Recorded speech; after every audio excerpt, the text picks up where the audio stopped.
Alright, this next part is going to be installing the Air 419 30 MOA Picatinny rail.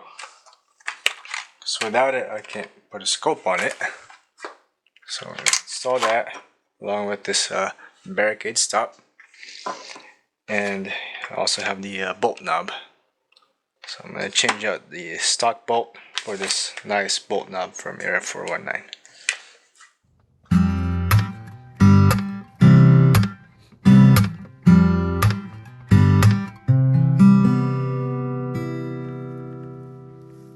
Alright, this bolt knob is a pain to take off. I was going to use a vise, but I'm just going to use this rubber grip to get a good grip. Hopefully, take it off. There you go. Alright. Now that that's loose, put some, looks like we put some Loctite on this too, which is good. That's what we're going to do with this bolt knob. This is from Air 419. Just want to make sure it's the right fit. Yep.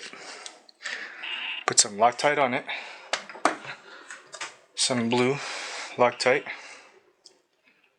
Red if you want it permanent.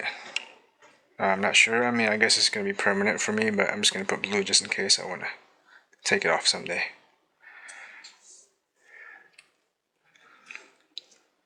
I mean, you don't have to put that much Loctite on it, but I'm going to put this on there.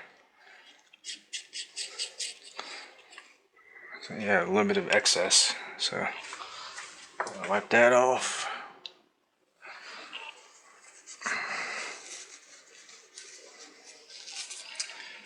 And then tighten it. Probably going to tighten it again using this rubber grip, or you can use a vise.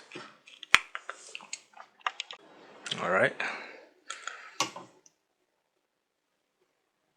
That should be good. Just a little snug. The Loctite, when it cures, it should do the job of keeping it together. There's the bolt knob, Air 419, nice and big. And that feels a lot better than the original one. We have more leverage with this one. Alright, now we're going to install the scope base, but first I'm going to prep this area by just using this alcohol pad just to take off any oil or stuff that could cause the scope base to slide off, because you want more friction on there.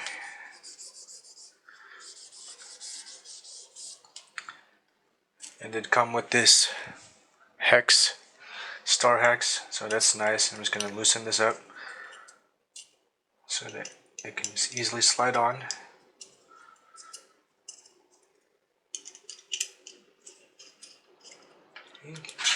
What I'm going to do is do it from the back.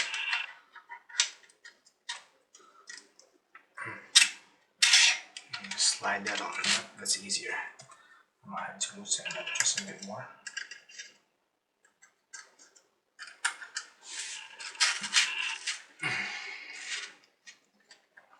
Alright. That should be decent right there. Tighten it up snug. I'm going to go middle left, middle right, and then far left and far right.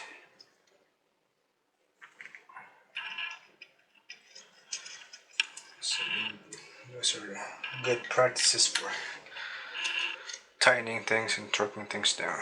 You don't want to do it in order 1, 2, 3, 4. You want to do it usually like far left, far right, middle left, middle right, or middle left, middle right, far left, far right. So we're going to torque this down to 20 inch-pounds. Middle left, middle right, far left, far right. That's going to be my order.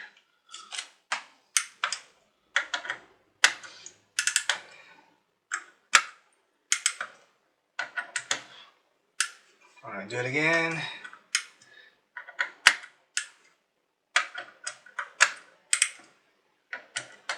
Alright, that should be torqued down. Now we're going to install this Barricade block.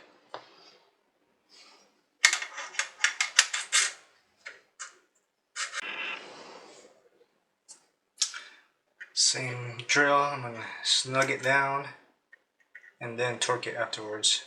But this is not gonna be 20-inch pounds because the diameter of the screws are a little bit smaller.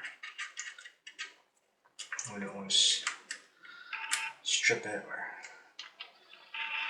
or mess up the threads. Yeah.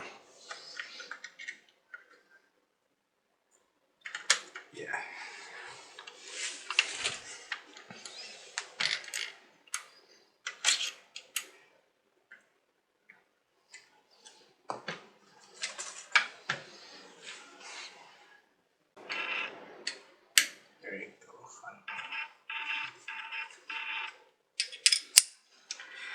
Alright, 15 inch-pounds, maybe 10.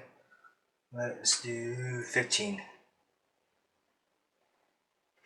I don't want to go beyond that.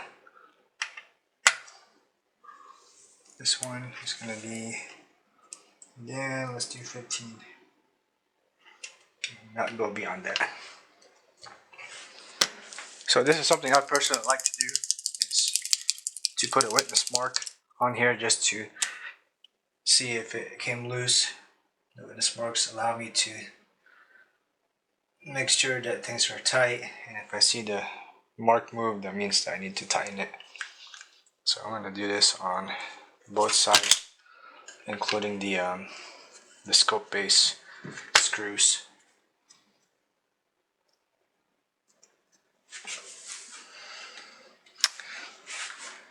Do the same thing over here.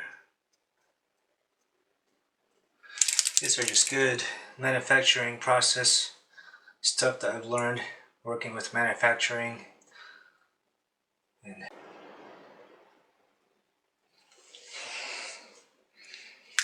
Alright. Perfect. Alright, this is the Gen 3 razor. Haven't measured my eye relief yet, so I'm not even sure where to put it, but man, that looks really cool. Looks so good. I love I think that's like a brown reddish, and kind of matches the walnut stock. Super excited to use this.